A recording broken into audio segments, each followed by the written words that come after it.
نحمده ونصلي على رسوله الكريم اما بعد فاعوذ باللہ من الشیطان الرجیم بسم اللہ الرحمن الرحیم۔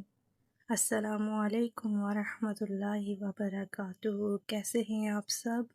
امید ہے ایمان اور صحت کی بہترین حالت میں ہوں گے۔ قرآن ایک آیت ایک روشنی میں آج ہم سورۃ الفاتحہ آیت نمبر 5 ایاک نعبد و ایاک نستعین پر بات کریں گے۔ یہ آیت بندگی کی معراج ہے۔ ایاک نعبد یعنی صرف تیری ہی عبادت کرتے ہیں، اس میں اخلاص، عاجزی اور وفاداری کا درس ہے۔ و ایاک نستعین یعنی صرف تجھ ہی سے مدد چاہتے ہیں، ہمیں بتاتا ہے کہ بندہ خود کچھ بھی نہیں۔ اس آیت میں پہلے عبادت کا ذکر ہے اور پھر مدد طلب کرنا سکھایا گیا ہے۔ گویا عبادت کا اصل مقصد رب کی مدد پانا ہے۔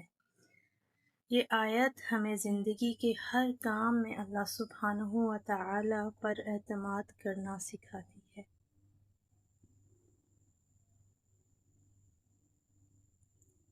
ہر نماز کی ہر رکعت میں ایاک نعبد کے عہد اور اقرار کے بعد کسی دوسرے کی بندگی دراصل اللہ سبحانہ و تعالی کے ساتھ سب سے بڑی غداری ہے، جسے وہ کبھی بھی معاف نہیں کرے گا۔ ایاک نعبد کو پہلے اور و ایاک نستعین کو بعد میں ذکر کر کے ہمیں سلیقہ سکھایا گیا ہے کہ دعا کی درخواست سے پہلے اللہ سبحانہ و تعالی کی حمد و ثنا اور اس کی بزرگی بیان کی جائے، اس کے بعد اپنی بندگی اور اپنے تعلق کا حوالہ پیش کیا جائے، اور اس کے بعد اپنے نیک اعمال کے وسیلے سے اللہ سبحانہ و تعالی سے دعا کی درخواست کی جائے۔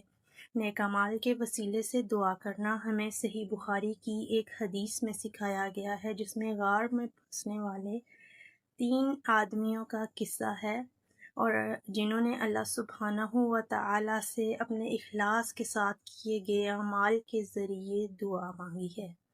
اس آیت میں ترتیب کے حساب سے ایاک نعبد کے بعد و ایاک نستعین کے آنے پر ہمیں یہ سبق بھی ملتا ہے کہ آدمی یقین رکھے وہ کوئی بھی نیکی اللہ سبحانہ و تعالی کی مدد کے بغیر نہیں کر سکتا، اور مکمل طور پر اللہ سبحانہ و تعالی کے سامنے اپنے بے بس ہونے کا اقرار اور اظہار بھی انسان کو کرنا چاہیے۔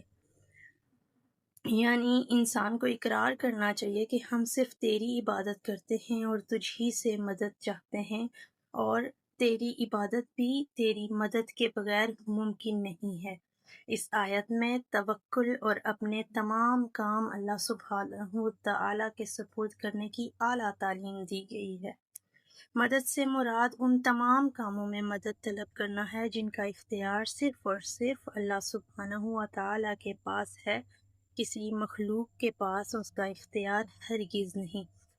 مثلاً معالج دوا دے سکتا ہے مگر شفا صرف اللہ ہی کے پاس ہے۔ کوئی صاحب خیر کچھ روپے پیسے دے سکتا ہے مگر کسی غنی کو فقیر کرنا یا فقیر کو غنی کر دینا اللہ ہی کے ہاتھ میں ہے۔ طبیب علاج کر سکتا ہے مگر اولاد سے صرف اللہ نوازتا ہے۔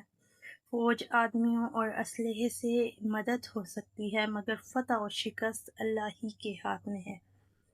ظاہری دنیا کے تمام اسباب استعمال کرنا اور پھر ان اسباب کے ذریعے کسی سے مدد طلب کرنا،